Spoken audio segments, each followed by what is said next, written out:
et nous terminons ce qui est le plus grand chantier d'infrastructure du XXIe siècle. Et puis le futur, c'est quoi? C'est que l'avenir du numérique, c'est pas seulement l'avenir du numérique, c'est l'avenir de toutes les filières. Mais on doit aussi travailler à notre souveraineté en matière numérique.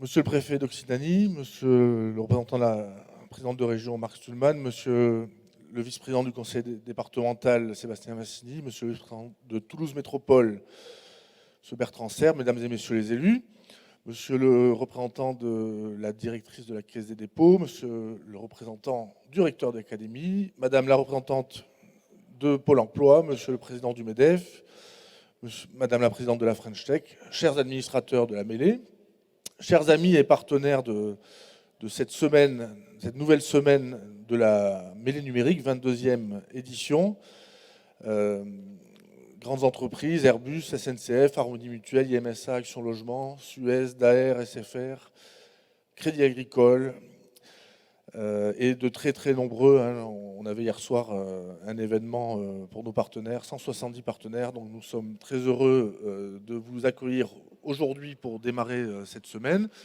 Chers entrepreneurs, chers intervenants, chers adhérents de la mêlée, chers visiteurs, que vous veniez de contrées lointaines, des États-Unis jusqu'à la Catalogne, ou que vous veniez de notre belle région. Merci aussi évidemment aux membres de l'équipe, aux bénévoles, enfin à tous ceux qui sont ici réunis et qui ont contribué à l'organisation de cette semaine qui chaque année va un peu plus loin. Ça sera 8 jours complets du 27 au 4 octobre. Voilà, je tiens à remercier vraiment tout le monde pour sa participation parce que c'est tous ensemble que nous pouvons former cette mêlée. Alors c'est une mêlée. Qu'est-ce que c'est qu'une mêlée? Une mêlée, c'est ce pacte que nous avons créé ici à Toulouse, en Occitanie, et maintenant à Montpellier et sur tous les territoires il y a 22 ans. Et cette aventure se poursuit. C'est quoi? C'est un groupe humain, une équipe qui pousse dans la même direction avec des objectifs communs, en confiance, dans une dynamique collective. Voilà, pour le développement économique, pour l'emploi, et tout ça pour que ce soit le plus durable possible et responsable possible. Alors on fait ça pour cette région, mais au-delà de ça, pour son rayonnement en France et dans le monde. Alors il y a parfois de la castagne dans une mêlée, mais aujourd'hui ce festival du numérique montre qu'ensemble on peut faire pacte commun. Voilà, ici nous savons innover. C'est cette journée de mardi, tout à l'heure les salles étaient pleines de porteurs de projets, d'entrepreneurs. Ici à Toulouse ou à Montpellier, capitale des startups, de l'entrepreneuriat, avec aussi beaucoup d'acteurs des écoles, des universités ou des entreprises diverses et variées, jusqu'à la recherche et beaucoup d'acteurs de l'accompagnement, qui sont, on dira un peu l'ouverture dans une équipe de rugby. Voilà, donc il n'y a pas de bonne équipe sans une ouverture. Donc aujourd'hui, c'était vraiment cette journée sur l'ouverture où on a aussi parlé, on parle aussi d'industrie du futur ou de métropole innovante et durable. Et donc on se réjouit d'avoir autant d'acteurs présents ici. Donc une bonne équipe, c'est déjà une bonne ouverture. Il y a la ligne de défense, ça c'est demain. Avec la cybersécurité, avec là aussi, cher Marc Stulman, pas mal d'actualités sur ce front-là, la foodtech, le tourisme, et toujours en sobriété, un focus à l'IoT Valley, et donc l'importance d'avoir une bonne défense pour que cette équipe puisse avancer. Bien sûr, demain, on aura aussi, avec Toulouse Métropole, le challenge de la Coupe du Monde 2023 d'innovation avec le Stade Toulousain. Voilà, donc ça sera une des étapes demain pour préparer cette Coupe du Monde et les Jeux Olympiques qui s'en suivront ici à Toulouse. Jeudi, la mêlée elle-même se mettra en action parce que pour qu'elle avance, il faut qu'elle soit bien ancrée au sol. Donc ça sera la journée des territoires. Il faut aussi qu'elle travaille avec intelligence. Ce sera une journée autour de l'intelligence et pas que artificielle, avec le Data Day. Et avec, nous avons besoin d'un certain leadership avec le Forum des décideurs informatiques. Évidemment, le numérique durable, parce que si l'herbe n'est pas verte ici, où le sera-t-elle ?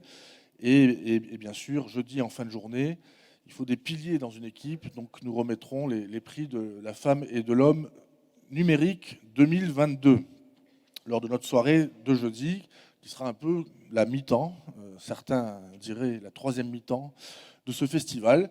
Vendredi, nous irons marquer un essai, celui de l'emploi, de la formation, de la diversité, car point de tout ceci sans talent nouveau, et donc ça sera une journée dédiée à ces thématiques, aussi à la mixité avec Numérique pour elle, le Jobstick, et bien sûr la Mélétech, parce que tout ceci, ce sont aussi des métiers de tech. On se reposera un peu le week-end, et puis lundi, cet essai est marqué, il faudra le transformer avec la journée dédiée à la transformation numérique, le Click Forum. Voilà, ça sera tourné vers le monde des TPE, PME. Et enfin, nous terminerons le festival IN au conseil départemental mardi, parce que tout ceci ne vaut que si c'est partagé et en solidarité. Donc, ce sera la journée autour du numérique en commun. Et au cas où nous aurions quelques blessures et devions aller à l'infirmerie, ça sera aussi une journée consacrée à l'e-santé. Voilà pour la présentation de cette nouvelle édition. Voilà, 8 jours tous ensemble pour faire avancer cette région autour des thématiques du numérique. Je vous souhaite une très bonne semaine, que vous soyez présents ici ou à distance. Et je passe la parole à M. Bertrand Serp, vice-président de Toulouse Métropole.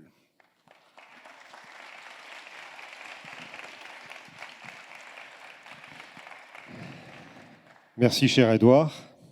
Monsieur le Président, Monsieur le Préfet, Messieurs les élus, vice-présidents de la région et vice-président du conseil départemental, Mesdames et Messieurs en vos grades et qualités. Vous voyez, Monsieur le Préfet, je fais comme vous d'habitude. C'est plus simple, on n'oublie personne. Je suis ravi de vous retrouver tous ici pour cette 22e édition de la mêlée numérique. 22 ans, c'est déjà un bel âge. C'est l'âge plus que de la raison. C'est l'âge de l'innovation et je me souviens tout particulièrement de cet endroit, le Quai des Savoirs, que nous avons inauguré avec Axel Lemaire il y a quelques années maintenant, lorsqu'elle était venue pour la French Tech. Et c'était le bâtiment, et c'est le bâtiment de totem, toujours de la French Tech, même si la French Tech a évolué et qu'elle est maintenant aussi présente à la Cité des Startups. Il y a peut-être la directrice de la French Tech, je ne sais pas si je ne l'ai pas vue, en tout cas elle a été citée tout à l'heure. C'est une fierté pour Toulouse Métropole, bien sûr, d'avoir ce lieu d'innovation, ce lieu aussi de la création et ce lieu finalement où on invente. On invente quoi ? On invente, tu l'as dit Édouard, à la fois la ville de demain, la ville durable et innovante, à travers l'ensemble des actions que nous menons ici avec nos partenaires, avec vous, les entreprises, les startups, mais aussi l'industrie, Monsieur le Préfet, l'industrie 4.0, l'industrie de demain. Et le numérique et l'innovation a toute sa part, bien sûr, dans cette perspective. Alors, cette 22e édition, elle est riche de rencontres, elle est riche effectivement avec des thématiques qui nous sont tous, qui sont toutes importantes. On a parlé d'intelligence artificielle, de data, de données, de cybersécurité, mais aussi évidemment d'innovation au sens large, et puis de circuits courts, de green. Toutes les thématiques aujourd'hui qui font que la France, l'industrie française doit se réinventer, doit aussi travailler vers des perspectives du futur, et l'innovation fait partie de ces perspectives, en tout cas auxquelles nous croyons beaucoup à Toulouse Métropole. 22 ans, c'est aussi beaucoup de rencontres, depuis quelques années que je préside effectivement cette mêlée au nom de Jean-Luc Moudenc, j'ai eu l'occasion de rencontrer plusieurs acteurs que je vois encore présents ici, d'autres des nouveaux, et ce renouvellement fait aussi ce brassage qui permet cette innovation et notre réussite à nous tous. Parce que sans vous, on ne serait rien, nous les collectivités, vous les acteurs du numérique et de l'innovation sur les territoires, et la mêlée numérique, bien sûr, avec toutes ces équipes qui est maintenant une équipe fort comment dirais-je, agrandi, et qui s'est agrandi au fil des années, parce qu'au début, Édouard, vous n'étiez pas beaucoup. Hein. Je me souviens quand on vous a accompagné en 2001, dès 2001 déjà, où j'étais jeune conseiller municipal, vous étiez une petite poignée. Vous n'étiez pas sur ce territoire, mais vous étiez juste à côté, à la Beige, et puis finalement, l'attractivité a voulu que vous veniez sur Toulouse Métropole. Et puis le futur, c'est quoi? C'est aussi l'ambition que porte le maire de Toulouse, président de Toulouse Métropole, Jean-Luc Boudingue, sur le numérique, avec ce campus numérique, monsieur le préfet, que nous avons l'intention d'implanter sur la zone du Grand Matabio, donc 50 000 m², 65 millions d'euros consacrés au numérique, à l'écosystème numérique et à l'innovation, sur des thématiques bien particulières que nous avons préchoisies, qui sont effectivement la data, la donnée, la cybersécurité, l'intelligence artificielle. Et nous espérons que les acteurs dont vous faites partie, cher Édouard Lamellé, viennent nous rejoindre sous cet espace qui, dans quelques années, a l'ambition de porter fort les couleurs de Toulouse en Europe sur les sujets dont je viens de parler.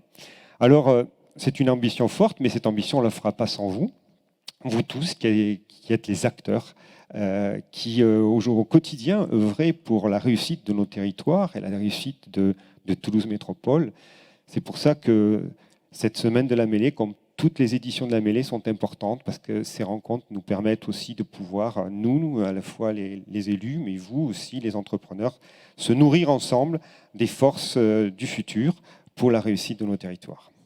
Et puis la mêlée, c'est aussi la fête, c'est aussi quelque part un peu s'amuser, parce que c'est important de pouvoir s'amuser aussi. Après le travail, il y a le réconfort, et c'est une valeur qui est à mon avis aussi importante. Et Toulouse, on connaît bien la fête avec le sport, avec le rugby, et pas que, en tout cas avec tout ce qu'on peut imaginer faire dans ces lieux. En tout cas, je vous souhaite une bonne édition, 22e édition, qui sera, j'en suis sûr, un succès comme chaque année.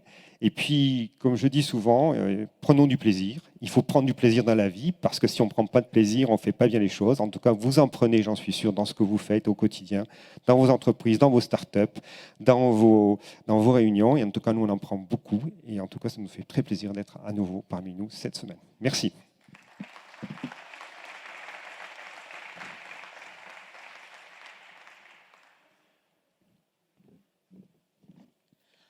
Bonjour à toutes et à tous, monsieur le préfet de région, mes chers collègues élus à la région et à la métropole toulousaine, cher Édouard, président de la mêlée, vous toutes et vous tous en vos fonctions et qualités. C'est toujours une satisfaction de participer à la mêlée numérique pour les représentants que nous sommes du département, que ce soit les services ou les élus. On s'implique maintenant depuis 2015, où on est un vrai partenaire officiellement. 22e édition, c'est un temps clé, on va dire, de développement maintenant des usages qui sont rentrés dans notre quotidien, mais le département se soucie encore de l'infrastructure et du déploiement de la fibre. C'est notre action et notre compétence en matière de numérique principale.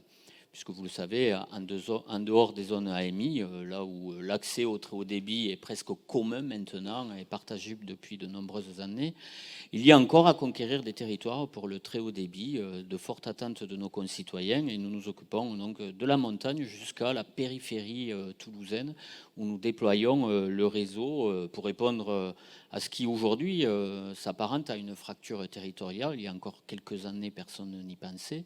Mais aujourd'hui, ceux qui sont loin du très haut débit sont en véritable fracture ou rupture par rapport à l'égalité d'accès à des services publics et puis aussi à la consommation de tout un chacun. Et puis à l'innovation, ce que vous portez, acteur de cet écosystème de la mêlée numérique. Donc le déploiement de la fibre, dans le cadre du plan haut débit de la France, nous sommes engagés à aller plus rapidement que l'échéance 2025, à apporter le très haut débit à échéance 2022 à l'ensemble de nos concitoyens, à apporter le très haut débit finalement à chaque ferme de ce territoire au Garonnais qui est très étendu.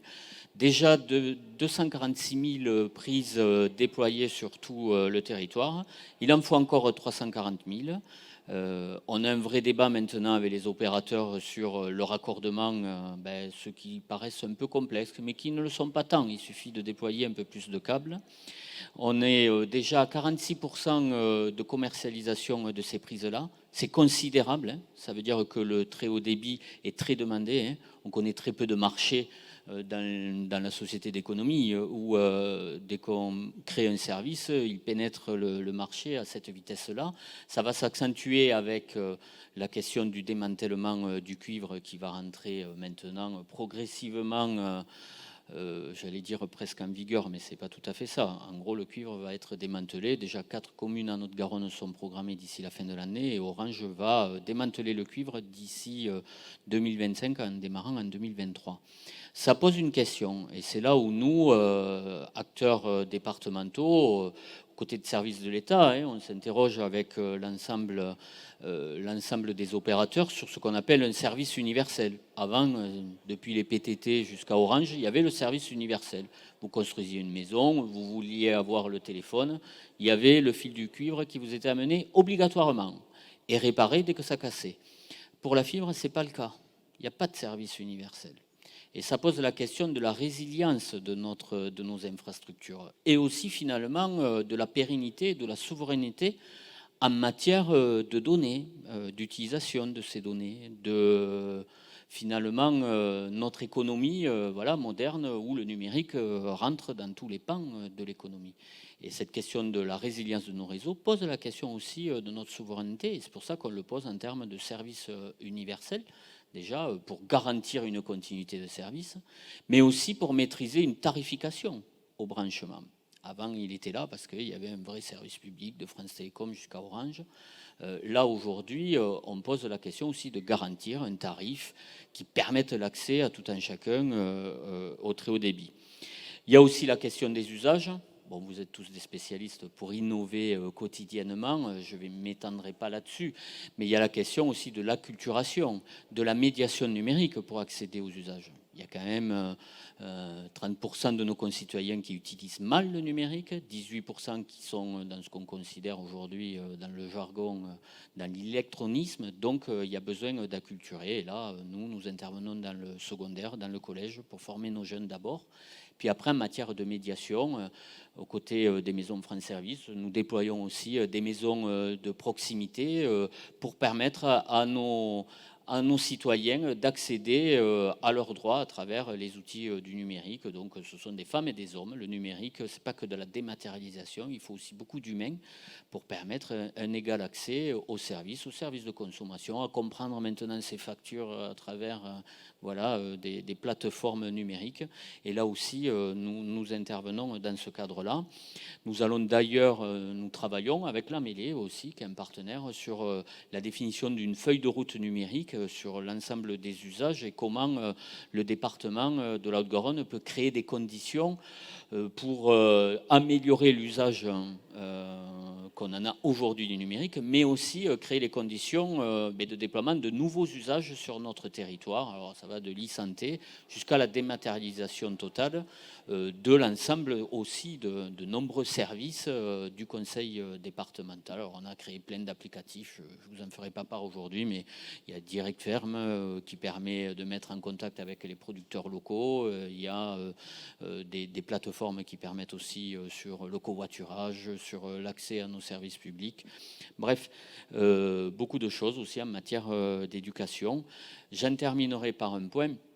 En matière de numérique, il y a vraiment à veiller à ce que ça reste le fer de lance de notre économie. Je pense qu'on a un écosystème en France qui est redoutable, où on peut être un vrai leader européen et mondial, mais on doit aussi travailler à notre souveraineté en matière numérique. Et je crois que ça peut nous apporter beaucoup de choses. C'est pourquoi je plaide vraiment pour la création de ce service universel du numérique. On interpellera le ministre la semaine prochaine, puisqu'il y aura, et j'en profite, les universités du très haut débit qui se tiendront en Haute-Garonne en partenariat avec tout le monde, l'État, la région, la métropole toulousaine.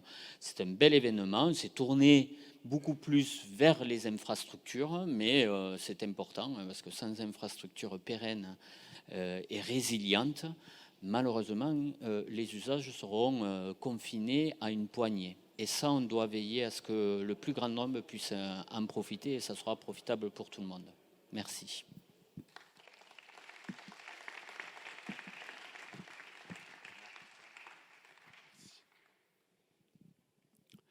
Alors bonjour à tous. Alors, je ne vais pas être très long puisque beaucoup de choses ont déjà été dites et c'est toute la difficulté qu'on est la région, qu'on passe après les autres collectivités territoriales, d'avoir quelque chose de pertinent à dire. Oui, mais c'est vrai. Mais du coup, je vais être très très bref pour vous laisser quelques éléments.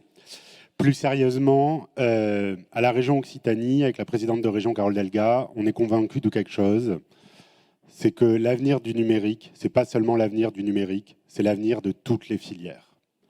Et c'est pour ça qu'un acteur comme la mêlée est un acteur important. Parce que ce que fait la mêlée, personne d'autre ne le fait, objectivement. Je suis désolé pour ceux qui ont déjà entendu cette anecdote hier soir, mais je me sens obligé de la refaire. Hier, une journaliste nationale me parlait de la mêlée et elle me disait oui, mais la mêlée, finalement, c'est un peu comme un Vivatech en province. Et en fait, pas du tout. C'est Vivatech qui est une tentative moins bonne de faire la mêlée à Paris.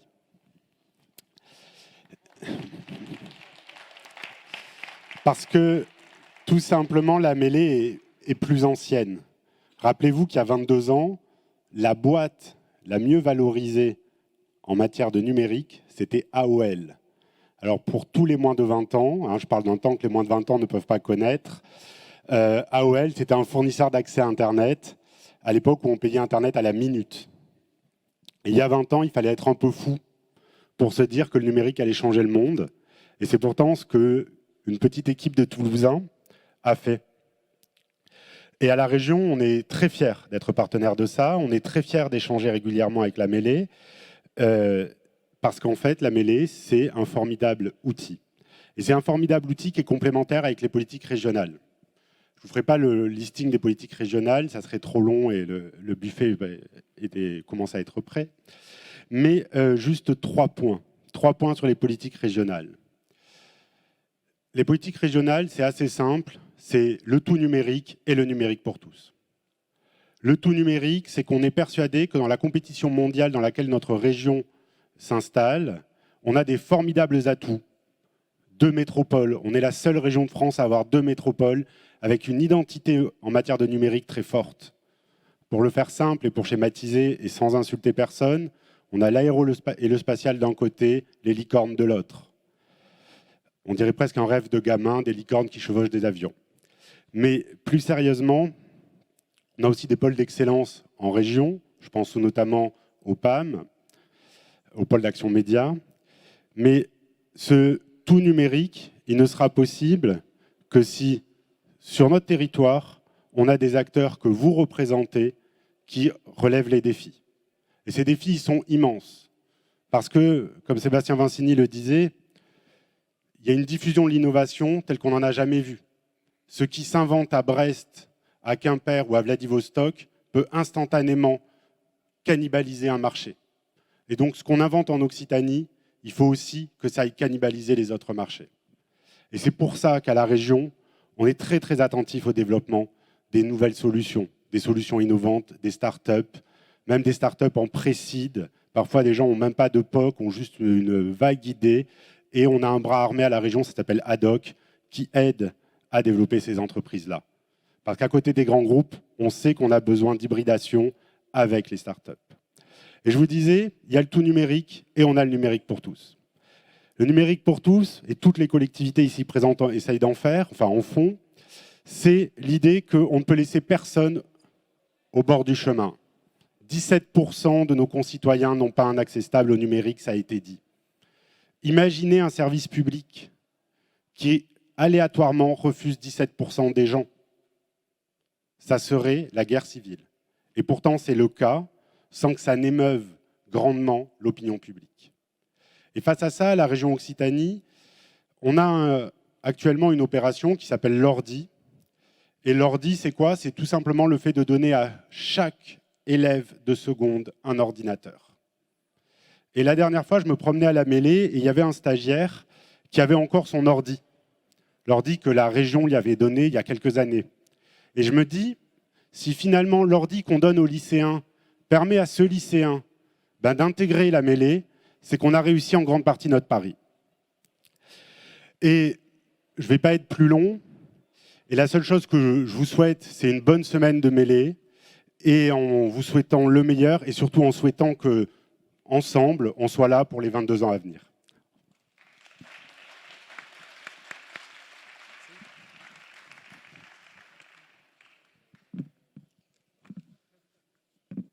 On va faire dans le concis. Monsieur le président de la mêlée, monsieur le conseiller régional, monsieur le premier vice-président du conseil départemental, monsieur le vice-président de Toulouse Métropole, mesdames et messieurs. Bon, le numérique, on est tous totalement irrigués par ce sujet, tous, peut-être pas complètement, vous venez de le dire, monsieur Stühlmann.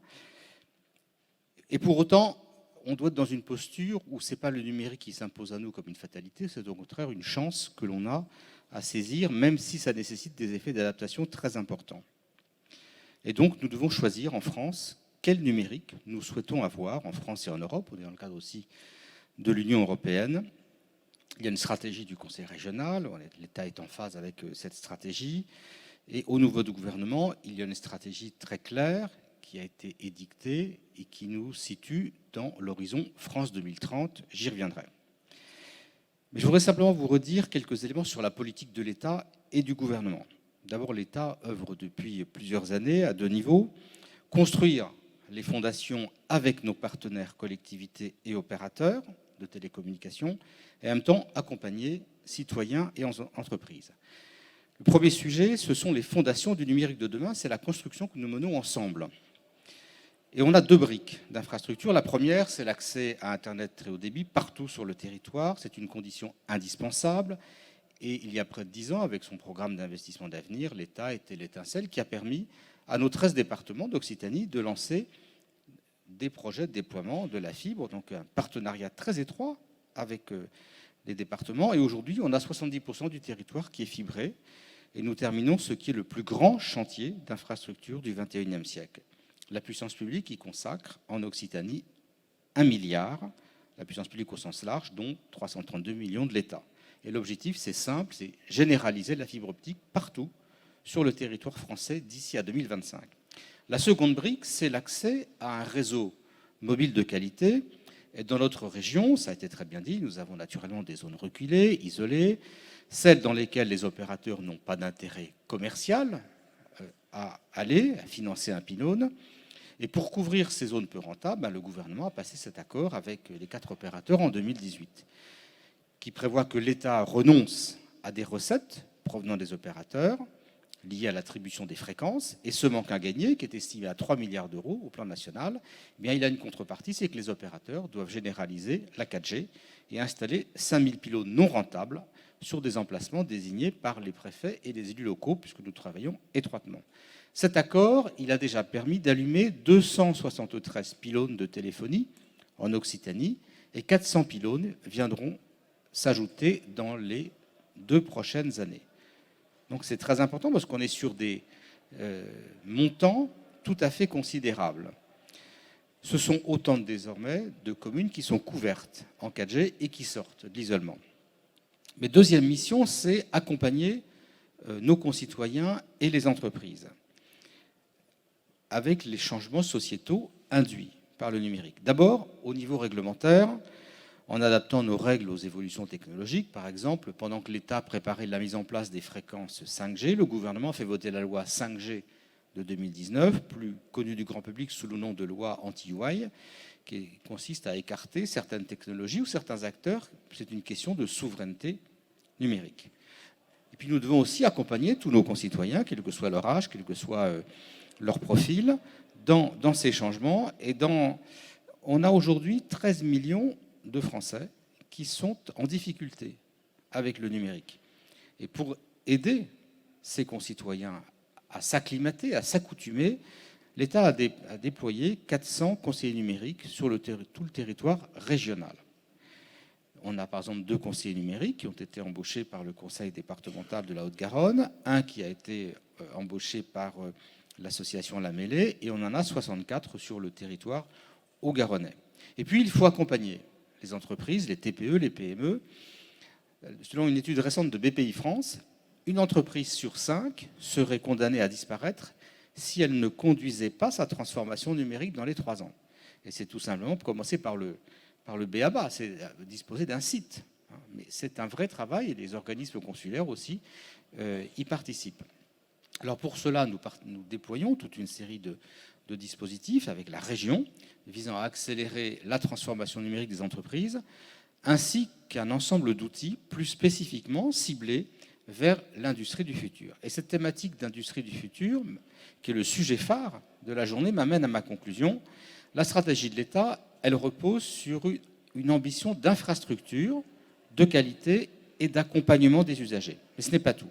Le déploiement de la fibre, c'est un succès. La France, c'est le pays le plus fibré d'Europe, mais on ne doit pas se reposer sur nos lauriers et répondre aux enjeux de la France de demain. Et c'est d'abord l'objet du PIA régionalisé que nous venons de lancer, donc le programme d'investissement d'avenir que nous venons de lancer, sous la bannière France 2030. Et le PIA régionalisé, c'est un travail très étroit que nous menons avec la région. Le conseil régional, naturellement, est un partenaire très important et nous soutenons 2 appels à projets régionaux qui viennent d'ouvrir sur ce point pour financer l'innovation. Et Jalil, qui est en face de moi, connaît bien le sujet aussi. Et France 2030, c'est un volet régional, c'est aussi un volet national. Je rappelle qu'on a des montants absolument considérables qui vont être déployés, 54 milliards d'euros sur 10 thématiques prioritaires. Ça va des énergies renouvelables en passant par le nucléaire ou toute une autre série de sujets.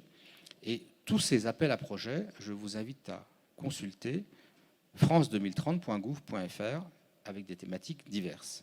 Le numérique, l'intelligence artificielle, le cloud, la 5G et puis la cybersécurité. Je ne suis pas plus long, mais on a un programme d'action. On sait d'où on vient, on sait quel est notre objectif, on sait quels sont nos challenges, on a la capacité de s'adapter au nouveau contexte que l'on rencontre du fait de cette succession de crises, et pour autant, on ne lâche rien sur le numérique. Et moi, je remercie la Mêlée qui nous accueille aujourd'hui d'être ensembliers, entreprises, collectivités, État, partenaires, d'aider à former, à innover, à vulgariser les technologies. Je pense que c'est vraiment aussi une logique d'intérêt public. Merci beaucoup.